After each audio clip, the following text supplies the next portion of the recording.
All right, hello for a different kind of video that no one ever asked for, where I'm going to join two of my main loves in life other than my wife and child, Eleanor.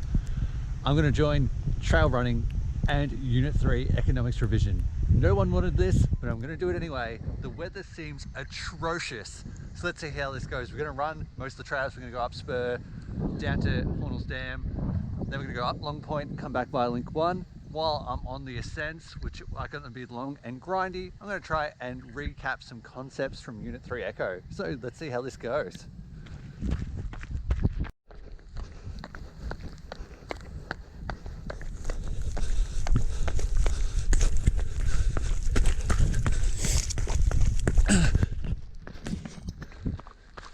All right, we're running for a bit.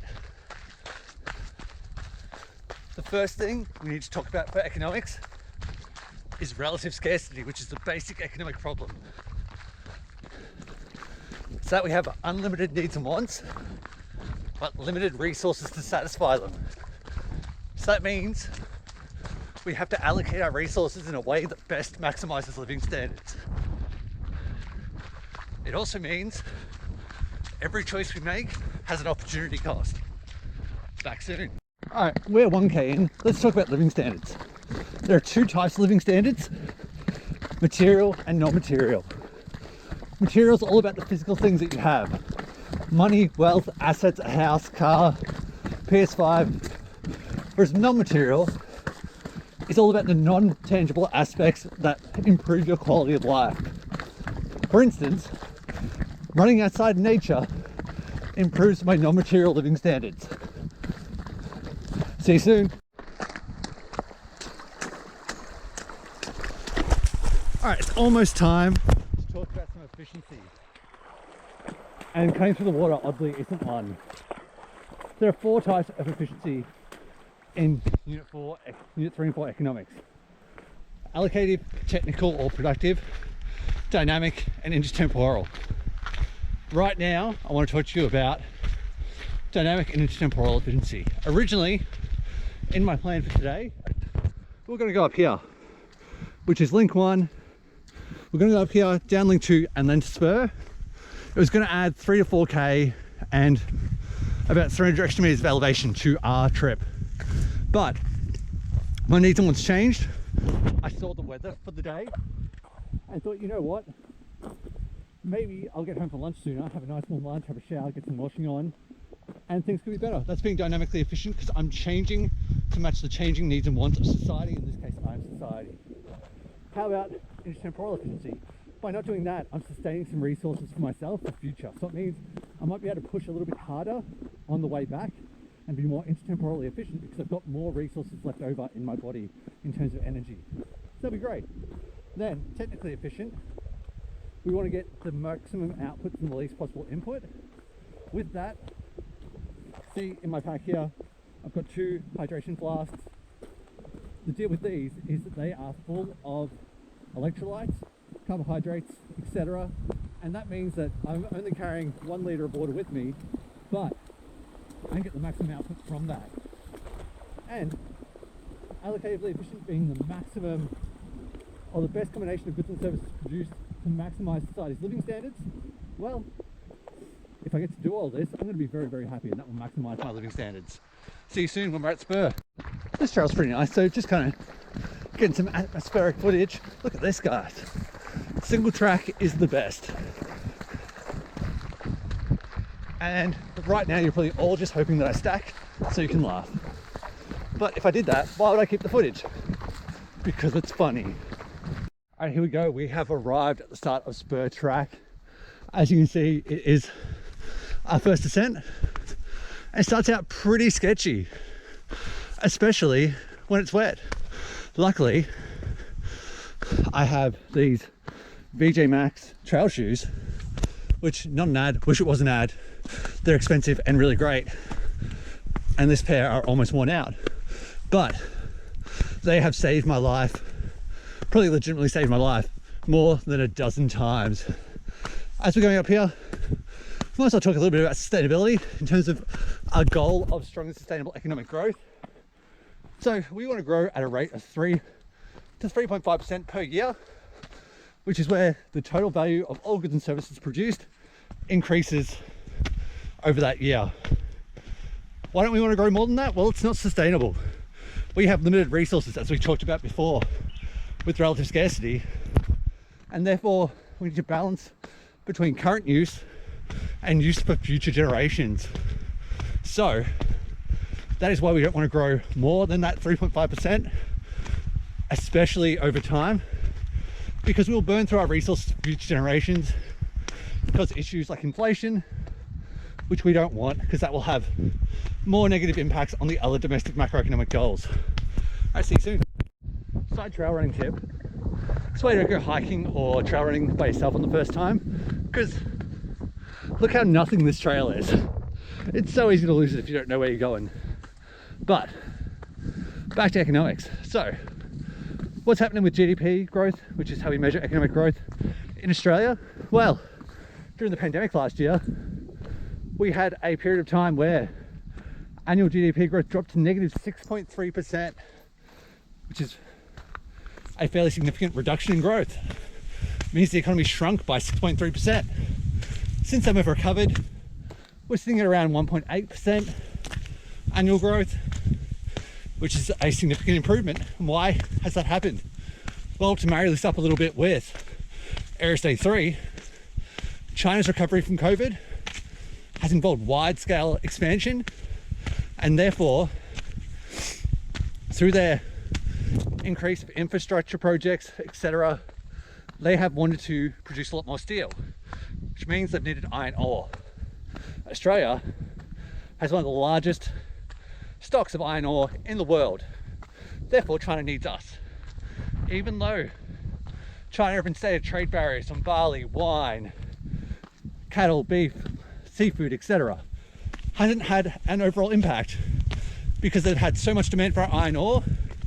It has increased our economic growth significantly back to pre-pandemic levels, as well as appreciated the Australian dollar, increased the terms of trade to 115 index points, and helped us maintain a current account surplus. So there you go, a little bit of a mashup. See you soon. Yeah, so we're just going up and up and up. Spur goes forever. Probably much like you feel about the curriculum in economics. We are 275 meters of elevation into Spur. We are almost at the top. As you can see, above us, just clouds. Below us, a whole bunch of rocks and stuff that are just asking to break ankles.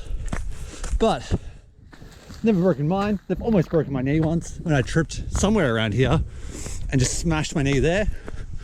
But not today, my friends. Not today, hopefully. Rock hopping. Sketchy trails, please don't break my ankles, please.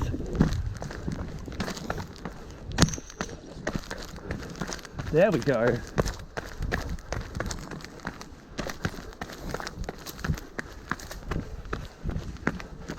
Soon we'll be at the top of Spur, and I'm going to teach you all about inflation. Isn't that exciting? How good is it that I can take in making this trail running video / economics revision video? This gorge is a natural resource I'm using.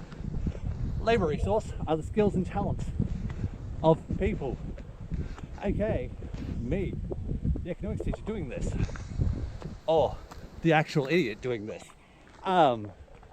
Capital resource, the GoPro that is in my hand that is recording all of this footage, and hopefully audio we can hear.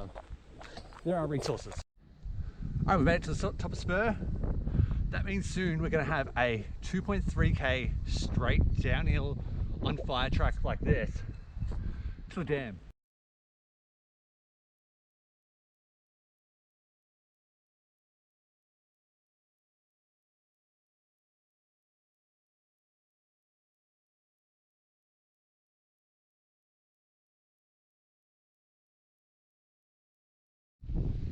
Alright, while we're down at the dam, I thought it would be what better time than any to do a bit of a lesson on supply and demand and perfect competition. So whenever we look at standard supply and demand diagrams in economics, we're looking at an example of perfect competition, which is a situation where there are many buyers and sellers. Homogeneous products, meaning that all products are the same regardless of who's selling them, ease of entry and exit, and firms are price takers. So if we look down here at the moment at this beautiful diagram I have made from nature, and hopefully in post-production I'll add some text over in the important areas. We've got on our y-axis there, we have price, we have quantity down here, and we have our demand line, which is downward sloping. The law of demand is as price decreases, quantity demanded increases. There are two main things we need to know with the law of demand that are movements and shifts. Movements only occur when price changes for the law of demand and for the law of supply. So when the price decreases, so if price goes from a point over here, which let's say it was $5 down to $3, we're going to move down there. We are going to follow that to the line and come over here. That's going to be an expansion of demand. If price increases, as we know from the law of demand, as price increases, quantity demand decreases, we are going to have a contraction of demand as we move from one point on that demand curve to another. The other option that we have is that sometimes there are shifts in demand. This occurs when non-price factors create a whole new demand line where it shifts either to the right, which is favorable, or to the left, which is unfavorable. That could be things like, if there is favorable advertising, there's going to be a point where we move here out to the right over here where the price hasn't changed. So say we're at $3, the price is still the same. We're moving over to a new line over here and at that quantity. That's favorable for demand. Favorable advertising, an increase in disposable income, things like that are going to mean that there's more demanded at the same price. On the opposite side, if we have an unfavorable shift in demand, we're going to move to the left where there is less demanded at the same price, and that is demand overall. If we look at supply and we move the line this way, we are looking at when price increases, quantity demanded increases. The way I like to remember this is that with the supply line, it slopes upwards. The word up is in supply. So that's very, very important. So when price increases, we have an expansion of supply, and when price decreases, we have a contraction of supply. The only two things that really shift supply are changes to cost of production or the levels of efficiency. No matter what factor you're given for supply, it falls into one of those two categories. So for example, if cost of wages went up, wages is the cost of production for businesses, we're going to have an unfavorable shift of supply where the line is going to move over in this direction, where at the same price, there is less quantity supplied overall. Something favorable for supply could be a thing like a decrease in production costs, so a decrease in business tax. We're going to have a favorable shift over to the right over here, where there is more supplied at the same price. Now, let's talk about when there is both a demand line and a supply line. If the price where quantity demanded and quantity supplied is equal, we call that the equilibrium point. If the price is set above the equilibrium point, say for example up here at $5, there is going to be an oversupply because supply is going to be high and demand is going to be low over at this point. This area above the equilibrium point is going to be an oversupply or a glut, whereas if the price is set too low, it is going to cause a shortage or an undersupply.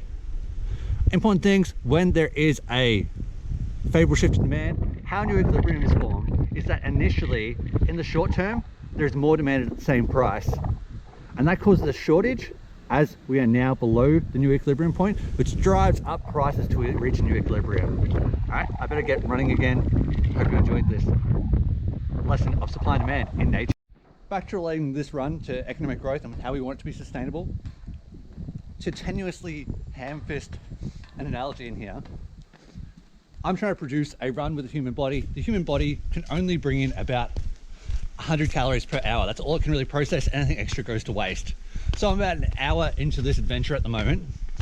So I'm having a snack of a Cliff Bar while I'm climbing some sketchy rocks. No real reason for this footage other than how nice is this? Nature is cool AF. All right, now that we've gotten to the bottom, it means we have to go back up for our second main ascent of the day, which is going to be up Long Point. My favorite thing about Long Point is that when you get part way up, there's a rock that looks like Pride Rock from The Lion King. As we go up Long Point, maybe we'll talk about unemployment for a little bit. And we are back on that rock scramble. Start talking about unemployment. Someone who is employed in Australia is anyone who is working more than 1 or more hour per week when they do the labour force survey. So someone who is unemployed is someone who doesn't work at least 1 hour a week or more in that survey period. We have a few different types of unemployment that we look at. There's cyclical unemployment, which is caused by aggregate demand side factors, which is the fluctuations of the economy based on the business cycle. Then we have 4 types of natural unemployment, which is caused by supply side conditions. We have frictional unemployment, which is the time someone spends between leaving one job and starting their next. We have seasonal unemployment, which is unemployment that happens at the same time each year. Ooh. We have hardcore unemployment, which is where someone's personal factors prevent them from getting a job. Oh. And we have one other one that I've forgotten because I almost fell over. We have structural unemployment, which is the main one, which is where changes to business conditions, loss of profitability, moving offshore, cause the business to close down. And as we talk about that, we've reached Pride Rock. Look at this. We're gonna get up there and have a better look. How is the Serenity? This used to look more like Pride Rock. I'm thinking some erosion may have happened in this crazy weather. The wind is picking up as we climb, but what a time to be out in nature. We have just cracked over 500 meters of elevation. And while we do that, let's give you some of my favorite simple 1% type exam tips. So, first up, if you look at any factor in economics, AD or AS, if it is measuring the growth of something and you have data for it, if that number in the data is positive, even if it's getting smaller, that factor has still grown. So if we look at wage growth, and wage growth decreases from 2.3% down to 2%, wages have still gone up by 2%. Wages haven't gone down. So businesses still have an increased cost of production. Remember that, that's really important. Lots of people make that mistake. Another one, while we get a bit of a view happening here, is the terms of trade measures changes in export prices and import prices. The quantities remain constant. So when the terms of trade changes, that's not going to change the quantity of exports or imports. It's only going to change how much money we receive or pay for them.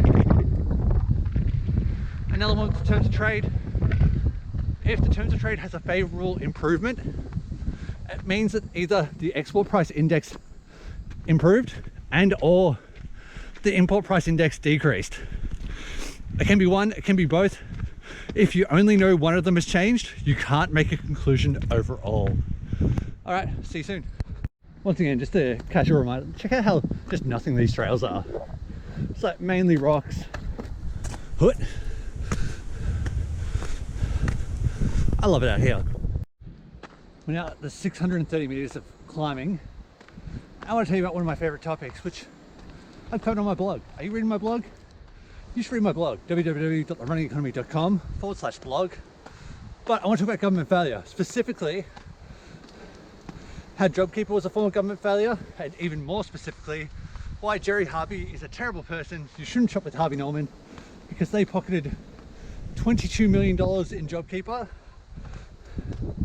And there's government failure because government failure is a situation where the government's allocation of resources actually makes living standards worse or makes us less efficient overall.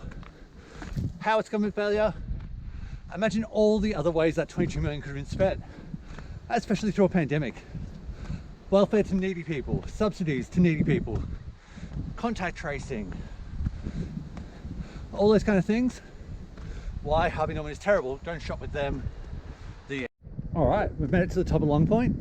Now we're going to go all the way this way along the Blackwood Ranges track to Link 1 again. It's about 5k out this way. Probably stop a couple of times to look at the view, talk about a few concepts. Maybe we'll talk about market failure next. So be ready for that in like 1 second when the footage comes up. It's weird to actually be running and not just grinding uphill. It's kind of nice to open up. It's massively windy up here, getting a bit foggy. So let's talk about one form of market failure. Externalities, which are an unintended effect of production on a third party. There can be positive externalities or negative externalities. The most common negative externality is pollution, which negatively impacts non-material living standards. A positive externality could be, for example, if they build a school near your house, your property value might increase. That's an unintended effect of the school's building that's benefited you. Catch you later. let's talk about aggregate demand. Aggregate demand is the total value of all expenditure on goods and services in the economy. It's made up by a few main components: C, I, G, and X minus M. C is private consumption spending, I is private investment spending, G is government spending, X is imports, and M is imports. We take imports away because that's money leaving our economy. Private investment spending, government spending, and exports are injections because they're money coming into the economy from an area that isn't households. On the other side, we've got savings, taxes, and imports. They're all leakages. We don't take away savings or taxes because it's not money leaving the economy. It's just money that's not being used right now. Aggregate demand overall tells us the general pace or speed of the economy, how much production needs to happen to satisfy demand. All right, we do not have much battery left, but check out the views. Aggregate supply is the total value of all production in the economy over time, kind of interchangeable with economic growth. I'll see you soon for another big set of views. All right, here we are at Link 1 track. We're going to be going down. Probably be taking it very easy because it's very wet and slippery. I have a like 4-inch scar on my shin from stacking on this on Melbourne Cup Day a few years ago when it started torrentially raining and turned into a downhill river. But probably means we've got some time for some economics on the way down.